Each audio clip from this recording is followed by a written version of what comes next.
переселенцев и людях, которые остались в зоне АТО, поговорим с уполномоченной Верховной Рады по правам человека Валерией Лутковской. Валерия Владимировна, здравствуйте. Начнем с двух трагедий, связанных с переселенцами. В понедельник и вчера из Луганской области бежали люди, боевики расстреливали колонны. По понедельнику там наиболее трагическая была ситуация. Да, это Каковы окончательные данные по количеству погибших? У меня, к сожалению, только та информация, которая официально есть сейчас от представителей АТО. Это 17 человек погибших. Есть большое количество тех, которые пропали без вести. К сожалению, пока их судьба неизвестна. Большое количество это сколько? Тут сложно говорить сейчас. Десятки людей. Да, это десятки людей. Единственное, о чем можно сказать, о том, что то, что произошло, это ужасный случай. Потому что люди хотели спасти свои жизни, уходили с насиженных мест и пытались найти место для проживания в другом безопасном регионе Украины. Государство Украины может гарантировать им то, что этот коридор будет безопасен. Но, к сожалению, этот коридор должен быть двусторонним.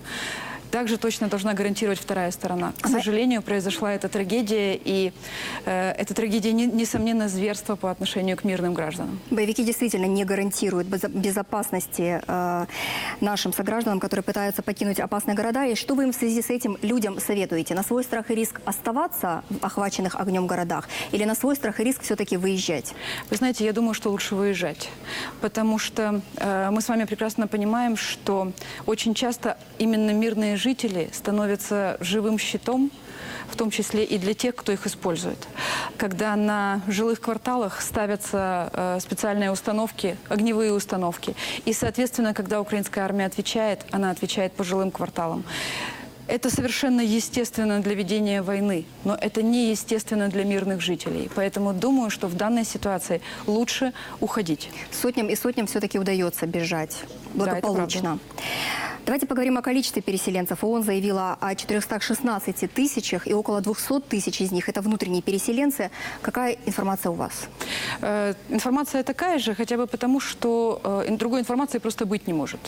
К сожалению, на сегодняшний день у нас нет соответствующего закона, который бы позволил, с одной стороны, точно знать количество людей, которые являются внутренними переселенцами, с другой стороны, установить четкий механизм, каким образом государству реагировать на наличие таких переселенцев в безопасных регионах Украины. А с третьей стороны есть еще одна проблема.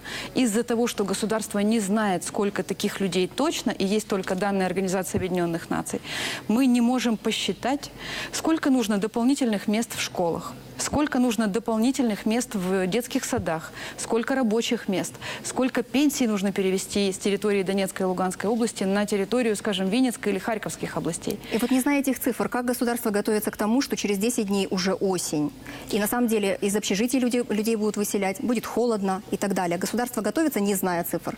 Да, по моим данным, государство готовится, и государство, в принципе, готово в том числе и оплатить в тех местах, где компактно проживают переселенцы, в некоторых случаях коммунальные услуги, в некоторых случаях помочь с отоплением.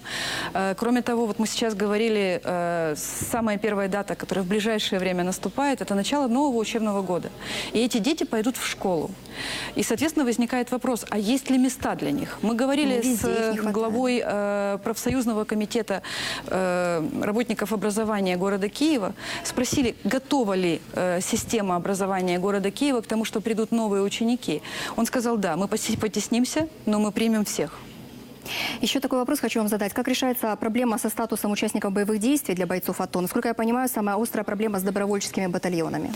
Да, в основном проблема возникает с теми батальонами, которые сейчас не находятся в подчинении конкретных министерств и ведомств. В частности, если речь идет о батальонах территориальной обороны, то их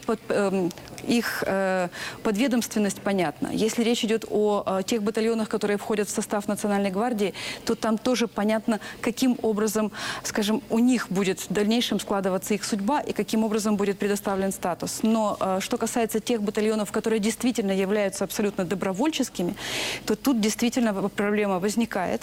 И об этой проблеме мы уже говорили и с министром обороны, и еще поговорим с министром внутренних дел. Надеюсь, что в ближайшее время мы эти проблемы решим. Отклик слышите от чиновников? Да, конечно. Хорошо. Спасибо вам, что пришли, ответили на наши вопросы. В гостях у событий была уполномоченная Верховной Рады по правам человека Валерия Лутковская.